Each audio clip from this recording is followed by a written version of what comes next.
Samo i on, ne mi tamo i on. Panta, Ivana, ja smo sigurni, to je nazad. I Mirko. Nemoj da mi muža, on nam je glavni adu. Mi smo ekipa, jeberka. Pa evo. Vama ne trebaju ovo. A vi možete i to. Jel neko je višak? Zašto smo mi sigurni? Pa nema. Da ćete da ne jedete. Ima nas troje. Već sam se zabrinuo za Radeta. Vidi, Rade šeta ovako i ne znam šta mu je. Da se okrenu vidi da ima telefon, da vidite. Jebate, ako se tako radi posao, ako se tako gradi zemlja, Dugo je već ovdje, mora da se je dogovoreno da je... Ajde, hvala.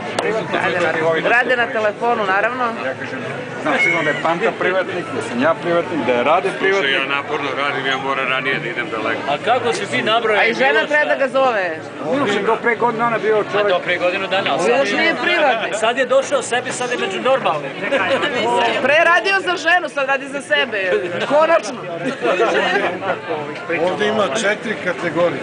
Ovi privatnici koji nemaju vremena ni za kompjuter da ga pogledaju. A kamo da i ja.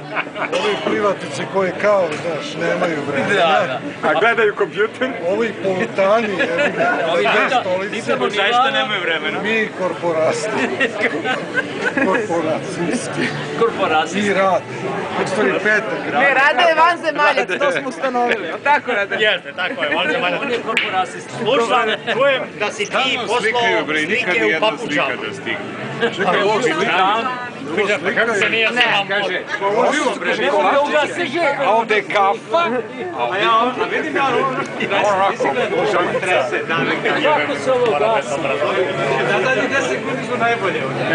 Dobro.